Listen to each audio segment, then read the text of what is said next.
And the game of the year is mon ami Clair Obscur, Expédition 33.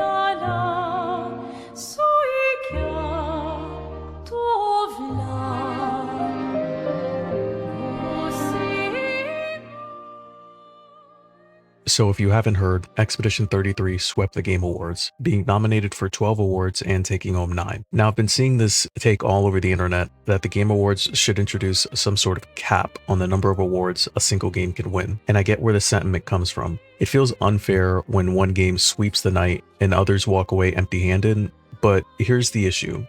Capping awards wouldn't fix the problem people think it would. In fact, it would probably make the awards less meaningful, not more. The problem isn't that one game wins too much. The problem is people are treating awards like participation trophies instead of a recognition of excellence. Now, the people asking for an award cap aren't saying this out of nowhere. 2025 was smack dab full of great games, despite what your favorite ball and gun gamer might say. Stop acting like Marvel didn't carry you from the end of last year to at least the middle of this year. There were 0 good games out, and Marvel Rivals came out and it swept the nation. It swept the world. So stop trying to act like you don't mess with Marvel anymore. With the competition being this stiff, we were bound to have situations like what happened this year, where some of the nominees end up going home with no wins. On paper, an awards cap sounds like balance. Spread the love by preventing any one game from being able to sweep and allow more studios to have their moment on stage. But that logic breaks down as soon as you ask what the awards are actually for. Awards aren't a charity, and they aren't meant to evenly distribute praise across the entire industry. They're supposed to answer one question: who did this specific thing the best? If one game was voted by both the panel and the community to have the best art direction, best narrative, and best music, then pretending otherwise just to be polite defeats the entire purpose of the award in itself. It's a participation trophy mindset, when being nominated in the first place is the participation trophy. Imagine the Oscars saying, sorry, you won Best Actor, so you can't win Best Picture. That has to go to someone else. Enforcing an arbitrary cap on the amount of awards that a single title can win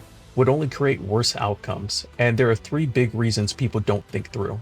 First off, it forces dishonest wins, since judges aren't voting for the best. They're now voting around previous wins, and it turns the awards show into a logistics puzzle instead of a merit system.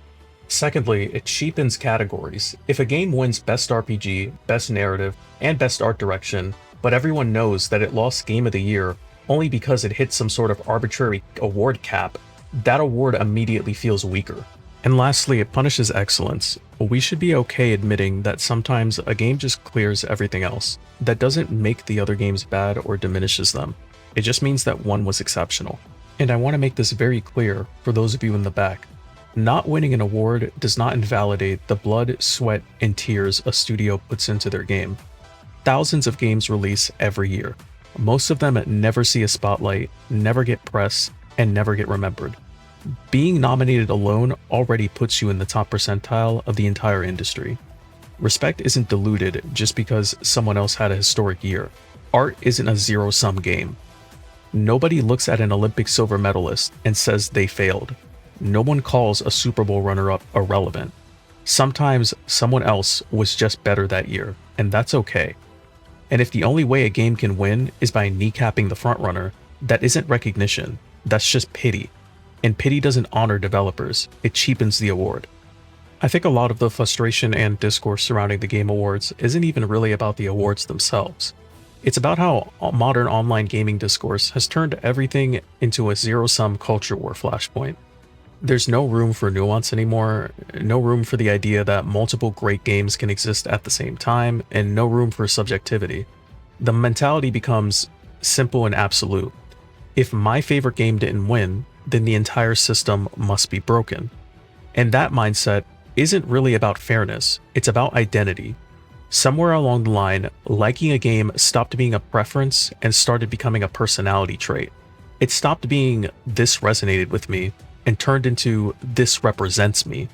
So when that game loses, it doesn't feel like a normal outcome. It doesn't feel like taste or competition. It feels like an attack. And that's when you see the immediate jump to conclusions. The judges must be biased. It's all politics. Oh, they paid for this award. Or the awards are rigged. There's no pause, no reflection, and no consideration that art is subjective and tastes differ. Just instant delegitimization of the entire process, when the explanation is usually way simpler and way less dramatic. Another game resonated more, with more people, across more categories in that given year. That doesn't mean that the games that lost were bad. It doesn't erase the craftsmanship, the risk-taking, or the passion behind them. It just means art isn't a scoreboard, and it never has been. And here's the part that people really don't like talking about. There's another layer to this discourse, one that actively fuels and amplifies it. And that's the modern content ecosystem itself. Outrage is profitable. Rage-bait thumbnails get clicks, culture war framing drives engagement, and calm and nuanced takes do not. And that's not some kind of moral judgment, it's just how the algorithm works. You can see this shift very clearly when streamers who used to be known for specific games or communities gradually pivot away from focused content and towards broad and reaction-based commentary, where every new release is framed as woke or ruined, or that proof that the entire games industry is collapsing. And to be clear, I'm not saying that this is uniquely evil. I'm not even saying that it's always intentional. It's a response to incentives. The system rewards escalation, not restraint. But the side effect is that it trains audiences to interpret everything through a culture war lens. Not, "this game didn't resonate with me," but instead, "this game lost because the system is corrupt." So by the time awards season rolls around, people aren't even evaluating outcomes anymore. They're not discussing design, direction, or impact. They're just looking for villains. And once you frame art like a battleground, once every award becomes a symbolic victory or loss for your identity, every result feels like an injustice instead of just taste. And that's not a problem award shows can fix. That's a problem with how we talk about art online. And this is what it really all comes down to. There's nothing wrong with wanting more games to be celebrated. That impulse comes from a good place. People want recognition spread around because they care about the medium, but forcing balance through an award cap isn't celebration, it's distortion. Awards are supposed to reflect excellence, not enforce fairness. They're a snapshot of that specific year, not a lifetime achievement handout. And sometimes, whether people like it or not, excellence isn't evenly distributed. Some years are crowded, some years are competitive, and some years one game just hits harder, broader, and deeper than everything around it. Trying to even things out after the fact doesn't elevate the other nominees. It quietly tells the frontrunner, "You were too good, so we had to hold you back." That doesn't honor creativity, it cheapens it. Because recognition given out of obligation isn't respect, it's pity. If a game earns its wins, let it win. If another game comes up short, that doesn't erase its value, its impact, or its fans. Art isn't fair. It's expressive, it's messy, and sometimes it makes people uncomfortable. And that's okay.